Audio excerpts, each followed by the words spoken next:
Hello everyone. तो आज हम लोग शुरू करने वाले हैं वेक्टर क्रॉस प्रोडक्ट को। बेसिकली किसी भी दो वेक्टर को हम लोग दो तरीके से मल्टीप्लाई करते हैं। एक आपका होता है डॉट प्रोडक्ट, जो कि हम लोगों ने लास्ट क्लास में पढ़ा था, लास्ट वीडियो में देखा था। और दूसरा होता है आपका क्रॉस प्रोडक्ट, जो कि हम लोग अभी डिस्कस करने वाले हैं। तो चलिए शुरू करते हैं फटाफट वेक्टर क्रॉस प्रोडक्ट।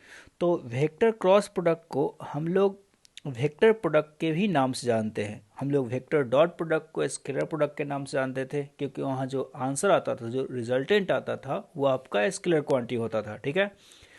लेकिन वेक्टर क्रॉस प्रोडक्ट में जो रिजल्टेंट आने वाला है, नाम से ही क्लियर है कि इसको हम लोग अगर वेक्टर प्रोडक्ट बोलते हैं, तो इसमें जो रिजल्टेंट आने वाला है वो आपका वेक्टर क्वांटिटी आने वाला है। तो चलिए इसको शुरू करते हैं। तो लिखा हुआ है cross product of two vectors vector A and vector B is defined as. हम लोग कुछ इस तरह से इसको डिफाइन करते हैं, A cross B is equal to A B sine theta N cap. ठीक है।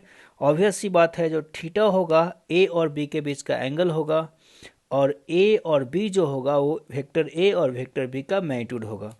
तो हम लोग इसको, इस पूरे टर्म को बोलते हैं मैग्नीट्यूड ऑफ क्रॉस प्रोडक्ट। ये जो आपका रिप्रेजेंट करेगा वो रिप्रेजेंट करेगा मैग्नीट्यूड।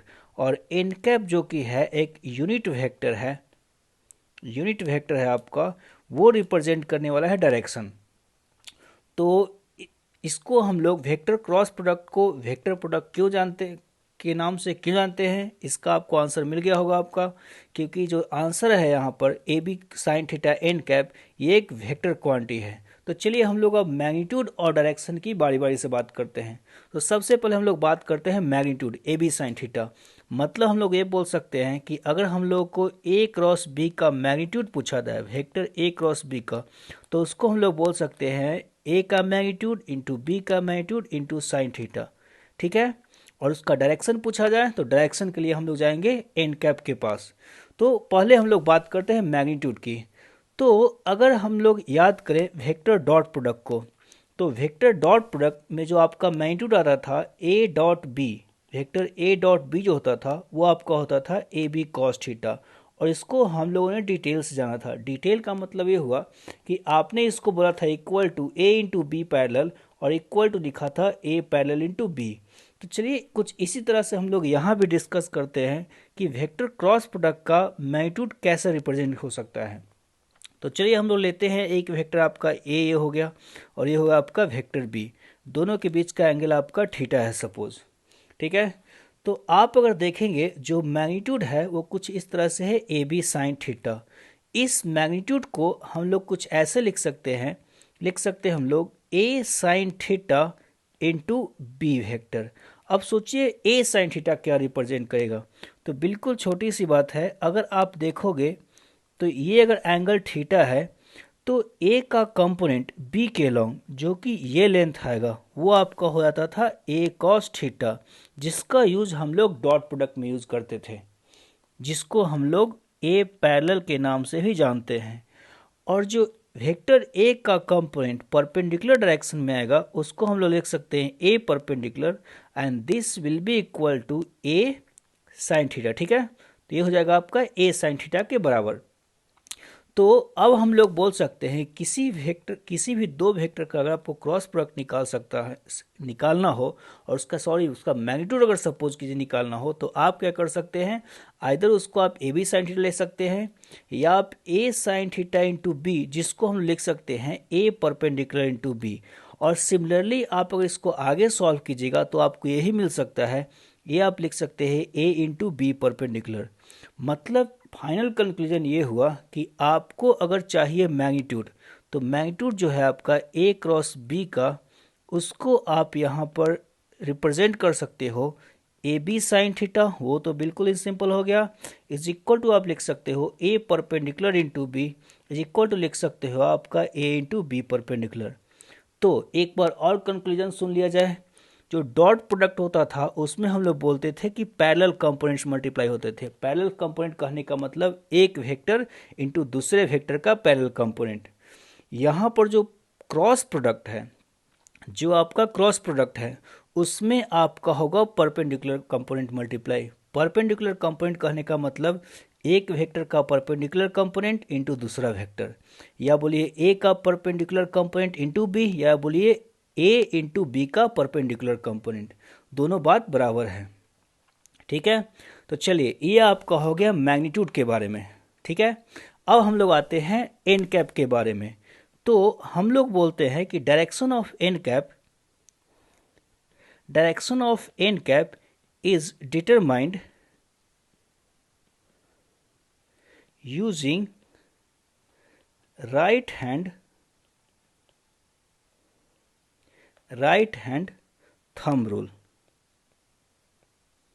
ठीक है, तो अगर हम लोग को निकालना हो एन कैप का डायरेक्शन, तो डायरेक्शन ऑफ एन कैप जो होता है वो डिटरमाइन होता है राइट हैंड थंब रूल से। तो चलिए आते हैं देखते हैं कि राइट हैंड थंब रूल क्या होता है। तो यहाँ आपका राइट हैंड थंब रूल लिखा हुआ है, चलिए इसको थोड़ा डिटेल में जानते हैं हम लोग। तो इसमें लिखा हुआ है कि to find the direction of A cross B we arrange both vectors vector A and vector B in tail together manner. आपको वेक्टर ए और वेक्टर बी को टेल टुगेदर मैनर में अरेंज करना है। ठीक है, now put the fingers of right hand at vector A while palm, जो आपका पाम है उसको फेस करना चाहिए वेक्टर बी की तरफ। Then further curl your fingers from vector A towards vector B, then the direction of thumb will give you direction of n cap। यह बोलिए कि direction of A cross B, क्योंकि जिस direction में आपका ए cross B आएगा उसी direction में आपका एन कैप होगा। ठीक है, तो चलिए इसको थोड़ा सिंपल में हम लोग समझते हैं। ये तो आपका डेफिनेशन हो गया, जो कि हो सकता है हम लोग कुछ ना समझ में आए। तो अगर इसको हम लोग समझने की कोशिश करें तो इसको हम लोग बोल सकते हैं कि सपोज कीजिए फिर से आपका एक वेक्टर हो गया, वेक्टर बी कुछ इस तरह से है और वेक्टर ए कुछ इस तरह से है। ठीक है, तो बोल क्या रहा है कि दोनों वेक्टर को आपको टेल टुगेदर मैनर में अरेंज करना है, जो कि यहाँ ऑलरेडी है। ठीक है, अब क्या करना है कि आपका जो राइट हैंड का जो फिंगर्स हैं, ठीक है, 4 फिंगर बेसिकली हम लोग यहाँ काउंट करेंगे, थंब को छोड़ देंगे क्योंकि थंब का जो डायरेक्शन है वो देगा आपका एन कैप का डायरेक्शन। तो हम लोग थंब को फ्री रखेंगे और जो चारों फिंगर है उसको वेक्टर ए की तरफ रखेंगे। ठीक है, और जो आपका पाम होना चाहिए वो वेक्टर बी को फेस करना चाहिए। जो आपका पाम है, जो आपका हाथ का फेस है समझिए, वो आपको फेस करना चाहिए वेक्टर बी की तरफ। और फिर आप अगर हैंड को कर्ल करते हैं, फिंगर्स को कर्ल करते हैं ए से बी की तरफ, तो जो आपका थंब का डायरेक्शन जो है वो देगा आपका एन कैप का डायरेक्शन। ठीक है, तो चलिए इसको हम लोग वीडियो के थ्रू देखेंगे, लेकिन मैं आपको एक बात बता दूं पहले कि जो एन कैप का डायरेक्शन है, एन कैप का जो डायरेक्शन है, N cap is always perpendicular to vector A, vector B and the plane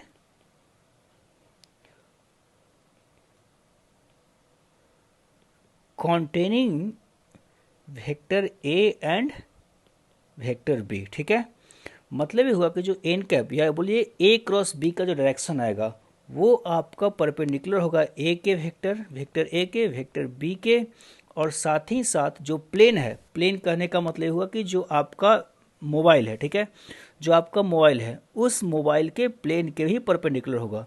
तो इसका मतलब ये होता है कि जो यहाँ पर आने वाला है एन कैप का डायरेक्शन, वो या तो इस प्लेन के जो आपका मोबाइल है उसके अंदर जाएगा या तो उसके बाहर आएगा।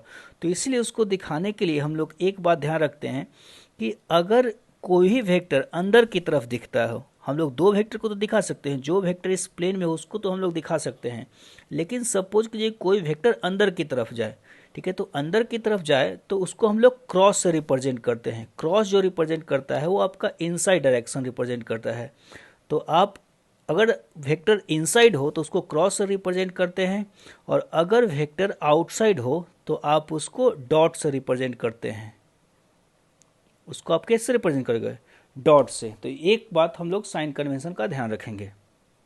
ठीक है, तो चलिए अब आते हैं इसको थोड़ा डिटेल में जानते हैं इस वीडियो के सहारे। तो ये आपका जो वीडियो है इसमें एक्सप्लेन किया गया है कि आखिर हम लोग वेक्टर ए क्रॉस बी को कैसे निकालते हैं। तो चलिए आइए देखते हैं इस वीडियो को। ये देखिए आपका वेक्टर ए और वेक्टर बी आपका टेल टुगेदर मैनर में है, ठीक है। अब हम लोग को बोला क्या गया है कि आपका जो पाम फेस करना चाहिए, आप देख सकते हैं यहाँ पर जो आपका पाम फेस करना चाहिए वो वेक्टर बी की तरफ फेस करना चाहिए। तो यहाँ पर आपका पाम वेक्टर बी की तरफ फेस कर रहा है, ठीक है। हाँ देखिए एक बात और कि मैं क्यों बोला कि पाम को वेक्टर फेक की तरफ फेस करना है, क्योंकि आपको कर्ल करना है हैंड को। अगर आप सोचिए कि आप ऐसे रखते हो पाम को, ठीक है, आप रिवर्स में, और इस केस में आपको बोलना है कि वेक्टर ए से फिंगर्स को आपको कर्ल करना है वेक्टर ए से वेक्टर बी की तरफ, तो इम्पॉसिबल है। देखिए क्यों इम्पॉसिबल है, आप ऐसे नहीं कर सकते हो, आप इसको ऐसे घुमा नहीं सकते हो, क्योंकि आपको आना तो कुछ इस डायरेक्शन में है, आना तो इस डायरेक्शन में है। आप सपोज कीजिए कि पाम को कुछ इस तरह से फेस करते हो, ठीक है। तो आप अगर इस तरह से फेस करोगे तो आप बी की तरफ आना आपको पॉसिबल है ही नहीं। आप ऐसे घूम नहीं सकते हो, आप पूरे एंगल में आपको नहीं घूमना है, आपको बिल्कुल छोटा सा सीधा सा ए से बी की तरफ आना है। तो आप ऐसे तो हाथ को घुमा नहीं सकते हो। तो इसीलिए हम लोग बोलते हैं कि जो आपको पाम को रखना है, जो पाम है आपका, उसका फेसिंग होना चाहिए दूसरे वेक्टर की तरफ, ए से बी की तरफ, अगर आपको निकालना है ए क्रॉस बी, ठीक है। लेकिन वही अगर सपोज कीजिए कि आपको निकालना है बी क्रॉस ए, तो आपका जो पाम होना चाहिए दूसरा वेक्टर जो है ए हो जाएगा, ठीक है। तो आपको बी से ए की तरफ जाना होगा अगर आपको निकालना हो बी क्रॉस ए, लेकिन हम लोग यहाँ निकालना है ए क्रॉस बी। तो आप देख सकते हो कि पाम इस तरह से रखा गया है। तो आप पाम को कर्ल करोगे, जो थंब देख रहे हैं थंब आपका इनसाइड जा रहा है, जो आप देख रहे हैं थंब जो है इनसाइड जा रहा है।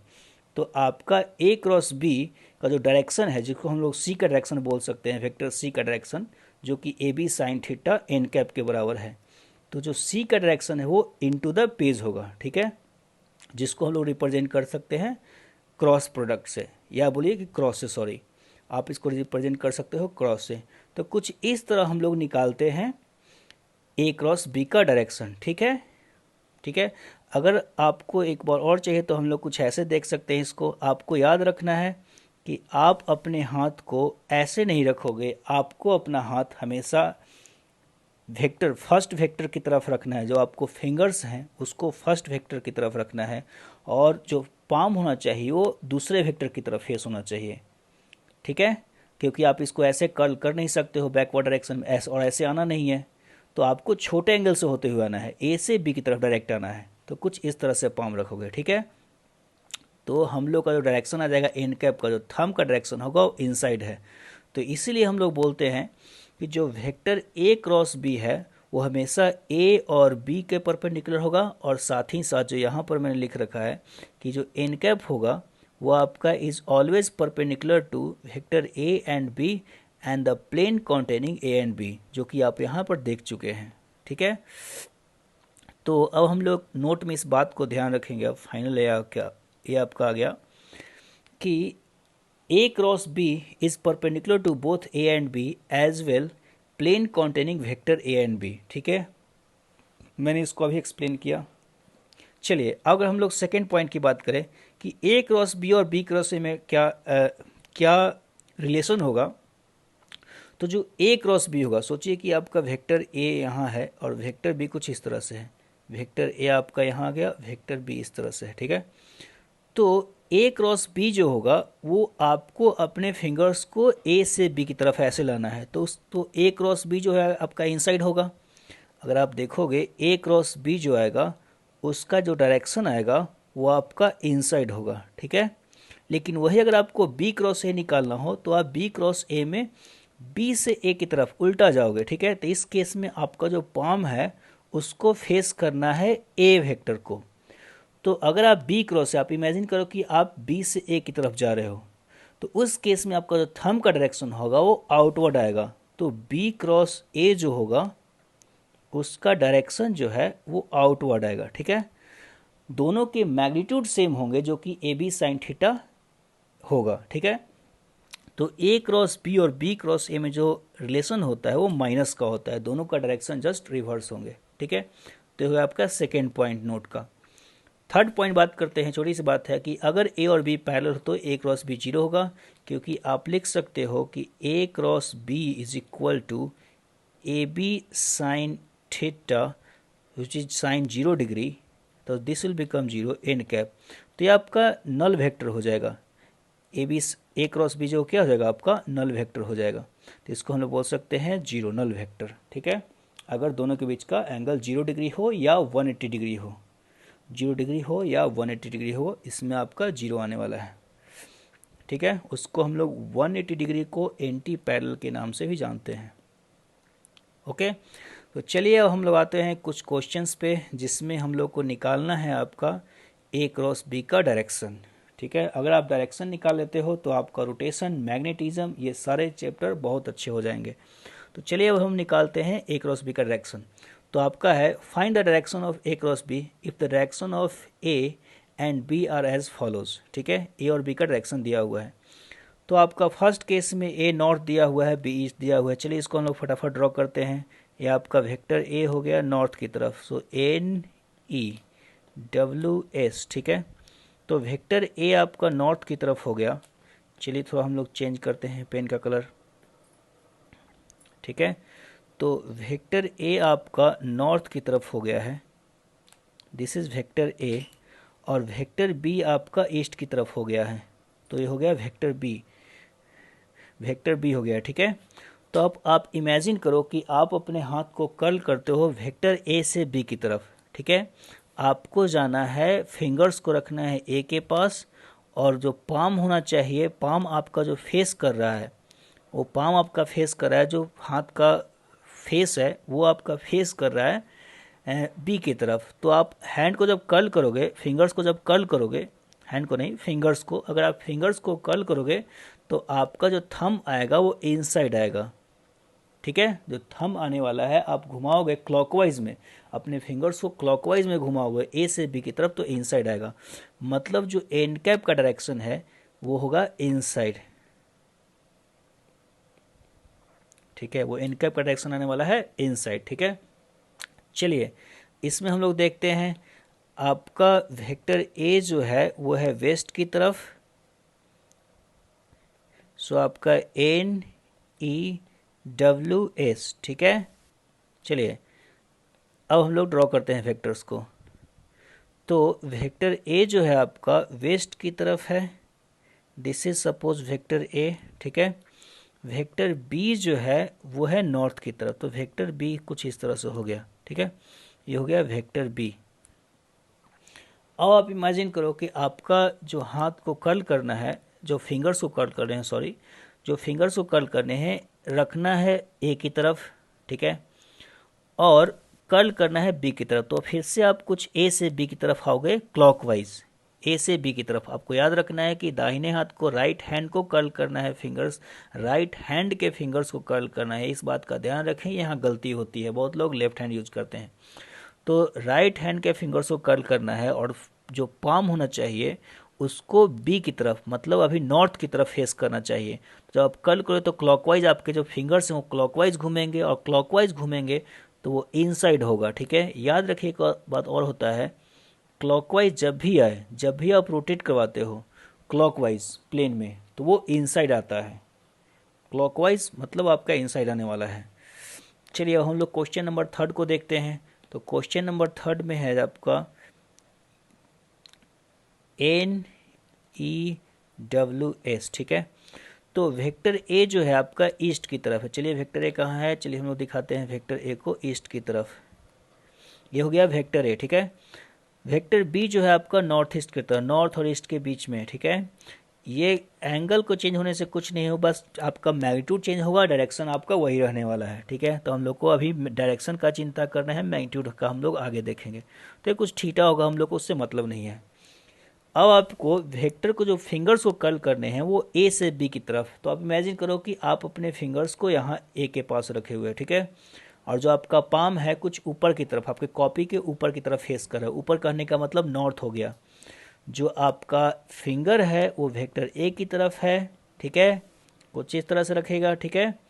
और जो आपका पाम है उसको फेस करना चाहिए ऊपर की तरफ, ऊपर मतलब आपके कॉपी के ऊपर, मैं ऊपर की तरफ इनटू द स्काई नहीं बोल रहा, ठीक है। तो आपका जो पाम होना चाहिए नॉर्थ की तरफ फेस करने चाहिए, तभी आप पहुंच पाएंगे बी के पास। तो अब आप अगर फिंगर्स को कर्ल करेंगे ए से बी की तरफ, ए से बी की तरफ, ठीक है, तो आपका बी तो यहीं पहुंच गया, आगे आपको घूमने की ज़रूरत है नहीं। तो आपका सेंस क्या मिला, एंटी क्लॉकवाइज। तो आपका फिंगर्स जो कर्ल करेंगे, आपके जो फिंगर्स राइट हैंड के कर्ल होंगे वो एंटी क्लॉकवाइज। एंटी क्लॉकवाइज मतलब आपका जो थंब आने वाला है वो ऊपर आने वाला है, आउटवर्ड आने वाला है, ठीक है। तो यहाँ से एक कंक्लूजन भी होता है, हम लोग को सिंपल सी बात होती है कि जब भी आपका फिंगर क्लॉकवाइज रोटेट करे, हम लोग इसको नोट में डाल सकते हैं कि जब भी आपका फिंगर, देखिए यहाँ पर, जब भी आपका क्लॉकवाइज रोटेशन था, ठीक है, तो जब भी आपका रोटेशन क्लॉकवाइज हो रहा था, जो कि यहाँ पर हो रहा था, क्लॉकवाइज मतलब इनसाइड होगा, यहाँ पर ही देखिए क्लॉकवाइज रोटेशन हो रहा था, ठीक है, मतलब दोनों केस में जो क्रॉस प्रोडक्ट है वो इनसाइड है, क्लॉकवाइज मतलब इनसाइड होता है, ठीक है।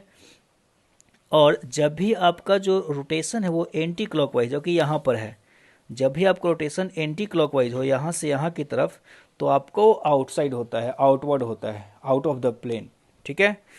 तो इससे भी आप सीधा क्रॉस प्रोडक्ट का डायरेक्शन निकाल सकते हो। चलिए आते हैं हम लोग नेक्स्ट क्वेश्चन पे। आपका जो नेक्स्ट क्वेश्चन है वो कुछ इस तरह से है, वेक्टर ए हो गया N E W and S, ठीक है। तो वेक्टर ए जो है वो नॉर्थ वेस्ट में है, वेक्टर ए कुछ इस तरह से, चलिए हम लोग थोड़ा चेंज कर लेते हैं ताकि थोड़ा क्लियर दिखाई दे। वेक्टर ए हो गया आपका नॉर्थ वेस्ट में, एग्जैक्टली नॉर्थ और वेस्ट के बीच में, हम लोग नॉर्थ वेस्ट को बोल रहे हैं। वेक्टर बी जो आपका हो गया नॉर्थ ईस्ट में हो गया है, तो इसको वेक्टर बी को कुछ इस तरह से हम लोग पुट करते हैं, ठीक है। आपका वेक्टर ए और बी तैयार है। अगर आप फर्स्ट वेक्टर, वेक्टर ए से वेक्टर बी की तरफ कर्ल करते हो तो आप ए से बी की तरफ ऐसे आ रहे हो, सिंपल सी बात है। अगर आप ए से बी की तरफ आ रहे हो तो क्लॉकवाइज आ रहे हो, क्लॉकवाइज मतलब मैंने क्या बताया, इनसाइड। क्लॉकवाइज मतलब क्या बताया, जो क्लॉकवाइज आ रहा है वो इनसाइड आ रहा है, इनसाइड मतलब क्रॉस आपका हो गया, तो आपका वेक्टर क्रॉस प्रोडक्ट जो आएगा इनसाइड आएगा, ठीक है। जब भी आपके फिंगर्स क्लॉकवाइज रोटेट करेंगे, सिंपल सी बात है कि जब भी आपके फिंगर्स क्लॉकवाइज रोटेट करेंगे, आप क्रॉस प्रोडक्ट का डायरेक्शन इनसाइड रखना है, एंटी क्लॉकवाइज आउटसाइड, ठीक है। चलिए हमारे पास दो और क्वेश्चन है। हाँ चलिए बात करते हैं क्वेश्चन नंबर 5 की। ये थोड़ा डिफ़िकल्ट है, आपको थोड़ा ज़्यादा इमेजिन करना पड़ेगा। ये हो गया आपका N E W and S. यहाँ दिक्कत ये है कि आपका जो वेक्टर है वो ऑलरेडी वेक्टर ये डाउन है। डाउन कहने का मतलब साउथ नहीं जाना है, ये जो एक प्लेन है तो डाउन का मतलब साउथ नहीं जाना है, डाउन कहने का मतलब आपके कॉपी के अंदर है। जो वेक्टर ए है वो कॉपी के अंदर है, मतलब इसको यहाँ क्रॉस से दिखाएंगे। इमेजिन करना पड़ेगा आपको कि वेक्टर ए जो है इनसाइड है, कॉपी के इनसाइड है, ठीक है। तो कॉपी के इनसाइड हो गया, ये हो गया वेक्टर ए, ठीक है। वेक्टर बी जो है नॉर्थ की तरफ है, वेक्टर बी नॉर्थ की तरफ कुछ यहाँ हो गया, ठीक है। ये हो गया वेक्टर बी और आपका वेक्टर ए इनसाइड है, ठीक है। अब यहाँ पर जो दोनों वेक्टर हैं वो प्लेन में है ही नहीं। पहले क्या होता था कि पहले आपके सारे वेक्टर इस प्लेन में हुआ करते थे, कुछ ऐसे हुआ करते थे, तो सारे वेक्टर इसी से प्लेन में, कभी इधर हुआ करता था कभी उधर हुआ करता था। तो आपको दिखाना आसान था, आपको पता चल रहा था कि हाथ मेरा क्लॉकवाइज रोटेट कर रहा है या एंटी क्लॉकवाइज रोटेट कर रहा है, बिल्कुल सिंपल सी बात है, आप शायद समझ रहे होंगे। तो इस केस में क्या है कि वेक्टर जो आपका है वो प्लेन में दिया हुआ ही नहीं, चलिए इसको हटा देते हैं थोड़ा। तो वेक्टर जो है वो आपका प्लेन में नहीं दिया हुआ है, वेक्टर ए जो है इनसाइड है, वेक्टर बी जो है वो है नॉर्थ की तरफ। तो अब आप इमेजिन करो कि अपने फिंगर्स को, राइट हैंड के फिंगर्स को अंदर डालना है, कॉपी के अंदर इमेजिन करना है कि वो कॉपी के अंदर जा रहा है, ठीक है। और जो आपका पाम फेस कर रहा है वो नॉर्थ की तरफ, क्योंकि आपको वेक्टर बी नॉर्थ की तरफ है। फिर से मैं बोल रहा, मैं क्या बोल रहा कि आपको इमेजिन करना है कि वेक्टर ए का डायरेक्शन इनसाइड है। इनसाइड कहने का मतलब आपके जो फिंगर्स हैं, राइट हैंड के जो फिंगर्स हैं चारों, थंब को छोड़कर जो चारों फिंगर्स हैं वो इनसाइड हैं, जो चारों फिंगर्स हैं वो इनसाइड हैं, ठीक है। और आपका जो पाम फेस कर रहा है नॉर्थ की तरफ, मतलब कुछ आपके कॉपी के ऊपर वाले पोर्शन में फेस कर रहा है, क्योंकि वेक्टर बी उधर उस डायरेक्शन में, ठीक है। तो अगर आप फिंगर्स को अब ए मतलब इनसाइड जो है आपका फिंगर, चारों फिंगर, उसको कर्ल करोगे नॉर्थ की तरफ, नॉर्थ कहने का मतलब आप उसको घुमा कर लाओगे, ठीक है, ऊपर की तरफ कुछ। तो ऊपर की तरफ वेक्टर बी की तरफ आप कर्ल करोगे तो आपका जो थंब होगा वो इस डायरेक्शन में जा रहा होगा, जो आपका थंब होगा वो इस डायरेक्शन में जा रहा होगा। मतलब हम लोग बोल सकते हैं कि ये जो एंड कैप का डायरेक्शन होगा वो ईस्ट की तरफ होगा। ठीक है, तो यहाँ पर आपको क्लॉकवाइज एंटी क्लॉकवाइज वाला कॉन्सेप्ट थोड़ा कुछ कम काम करता है। क्लॉकवाइज एंटी क्लॉकवाइज बस इसमें प्लेन में देख सकते हो कि आपका जो फिंगर है वो क्लॉकवाइज घूम रहा है या एंटी क्लॉकवाइज। बस अगर आपके कॉपी में हो दोनों वेक्टर तभी आप जज कर सकते हो उसको।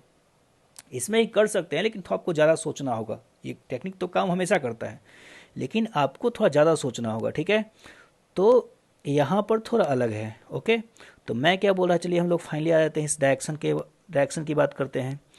आपका जो चारों फिंगर्स हैं राइट हैंड के वो इनसाइड कॉपी के इनसाइड जाते हुए नजर आएंगे और आपको कर्ल करना है नॉर्थ की तरफ, जो आपका ऊपर है बी की तरफ। आप सोचिए तो बी की तरफ जा रहा है जो कि ऊपर है, नॉर्थ की तरफ है आपका।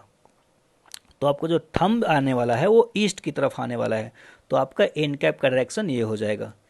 ठीक है, तो ए क्रॉस बी का डायरेक्शन जो है ईस्ट की तरफ होगा। आंसर जो है आपका ईस्ट होने वाला है। ठीक है, चलिए हम लोग डिस्कस करते हैं नेक्स्ट क्वेश्चन को।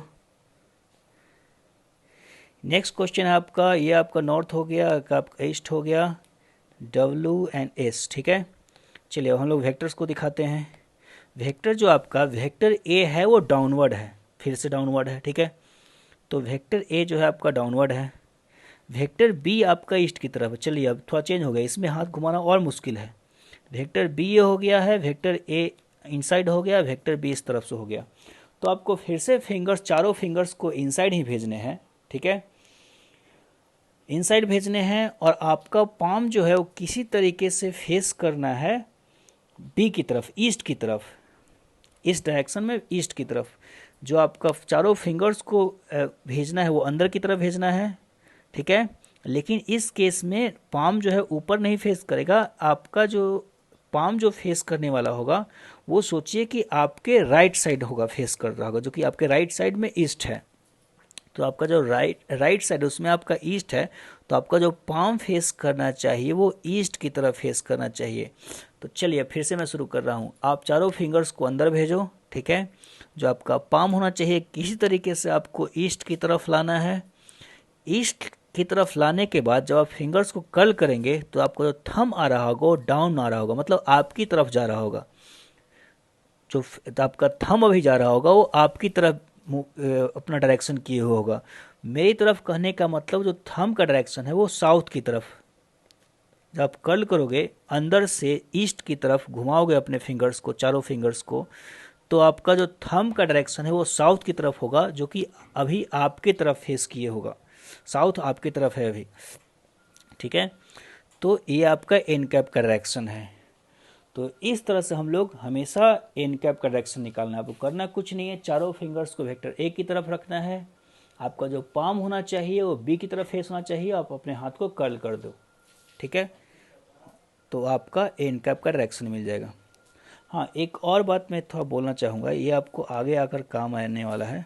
ठीक है, रोटेशन जब हम लोग चैप्टर पढ़ेंगे तो उसमें ये बात को ध्यान काफ़ी आपको हेल्प करेगा। बात यह है कि आखिर हम लोग, सिंपल सी बात है कि आखिर हम लोग क्लॉकवाइज को, ये थोड़ा हम चेंज कर लेते हैं।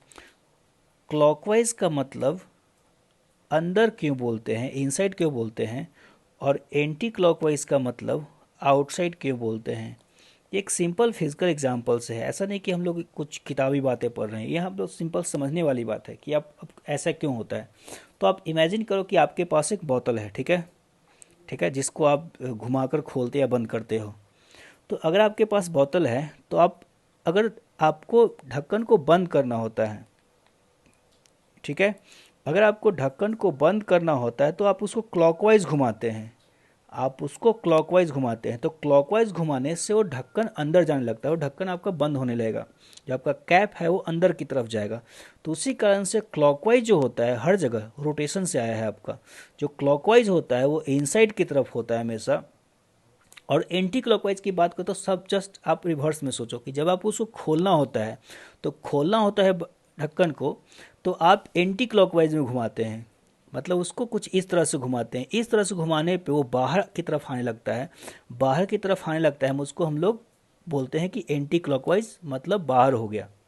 मतलब जब भी आप उसको बंद करना हो तो क्लॉकवाइज घुमाते हो तो अंदर जाता है, और अगर एंटी क्लॉकवाइज घुमाते हैं तो बाहर की तरफ आता है। ठीक है, तो इसी कारण से हम लोग बोलते हैं कि क्लॉकवाइज का मतलब इनसाइड आपका होगा, एंटी क्लॉकवाइज का मतलब आउटसाइड होगा। ठीक है, तो इस तरह से हम लोग वेक्टर क्रॉस प्रोडक्ट का डायरेक्शन पता करेंगे। और आपका ये टॉपिक मतलब डायरेक्शन कुछ हम लोग इस तरह से पता करेंगे। नेक्स्ट क्लास में हम लोग इसके डिफरेंट टेक्निक्स को जानेंगे, इसका एप्लीकेशन जानेंगे। तो हम लोग अगले वीडियो में फिनिश करेंगे। Okay, bye bye and thank you.